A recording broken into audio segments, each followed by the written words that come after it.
রাজধানী ঢাকা ও আশপাশের এলাকায় আজ আবহাওয়া প্রধানত শুষ্ক থাকতে পারে। আকাশ অস্থায়ীভাবে আংশিক মেঘলা থাকলেও বৃষ্টির সম্ভাবনা নেই। তবে গত কয়েকদিনের তুলনায় দিনের তাপমাত্রা সামান্য কমবে, ফলে গরমের অনুভূতি কিছুটা প্রশমিত হবে। বাংলাদেশ আবহাওয়া অধিদপ্তরের ঝড় সতর্কীকরণ কেন্দ্র থেকে প্রকাশিত আজ সকাল 7টা থেকে পরবর্তী 6 ঘন্টার আবহাওয়ার পূর্বাভাসে এসব তথ্য জানানো হয়েছে। পূর্বাভাসে বলা হয়েছে, দিনের প্রথমার্ধে আবহাওয়া প্রায় শুষ্ক থাকতে পারে। আকাশ অস্থায়ীভাবে আংশিক মেঘলা থাকতে পারে। এ সময় উত্তর ও উত্তর পশ্চিম দিক থেকে ঘন্টায় 8 থেকে 12 কিলোমিটার বেগে বাতাস প্রবাহিত হতে পারে। দিনের তাপমাত্রা সামান্য কমতে পারে। আবহাওয়া অধিদপ্তরের তথ্য অনুযায়ী সকাল 6টায় ঢাকার তাপমাত্রা ছিল 24.6 ডিগ্রি সেলসিয়াস এবং বাতাসে আর্দ্রতার পরিমাণ ছিল 95%। গতকাল শুক্রবার সর্বোচ্চ তাপমাত্রা রেকর্ড করা হয়েছে 32.5 ডিগ্রি সেলসিয়াস এবং আজকের সর্বনিম্ন তাপমাত্রা 24.4 ডিগ্রি সেলসিয়াস। গত 24 ঘন্টায় ঢাকায় কোনো বৃষ্টিপাত রেকর্ড করা হয়নি। আজ সূর্য অস্ত যাবে সন্ধ্যা 5টা 15 মিনিটে এবং আগামীকাল সূর্যোদয় হবে ভোর 6টা 9 মিনিটে।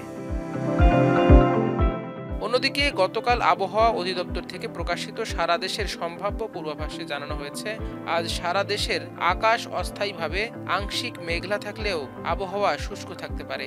এ সময় রাতের তাপমাত্রা 1 থেকে 2 ডিগ্রি সেলসিয়াস ও দিনের তাপমাত্রা সামান্য কমতে পারে। বাংলাদেশ আবহাওয়া অধিদপ্তর ও কানাডার সাসকাচুয়ান বিশ্ববিদ্যালয়ের আবহাওয়া ও জলবায়ু গবেষক মোস্তফা কামাল পলাশ এক ফেসবুক পোস্টে জানিয়েছেন, আগামী 21 নভেম্বর পর্যন্ত উত্তর বঙ্গোপসাগরে ঘূর্ণিঝড় সৃষ্টি হওয়ার কোনো সম্ভাবনা নেই। এ সময় রংপুর, রাজশাহী ও খুলনা বিভাগে বৃষ্টিপাতের সম্ভাবনা নেই। তবে ঢাকা, ময়মনসিংহ ও বরিশাল বিভাগে সামান্য বৃষ্টি হতে পারে। সিলেট ও চট্টগ্রাম অঞ্চলে 1-2 দিন মাঝারি ধরনের বৃষ্টিপাতের পূর্বাভাস দেওয়া হয়েছে।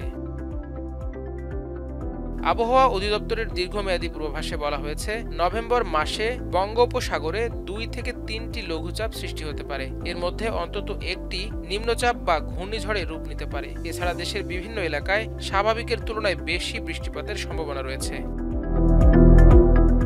এদিকে ঢাকায় গত কয়েকদিন বৃষ্টি হওয়ার পর শহরের বায়ুমান কিছুটা উন্নতির দিকে ছিল, কিন্তু শহরের বাতাস ফের অস্বাস্থ্যকর হয়ে উঠেছে।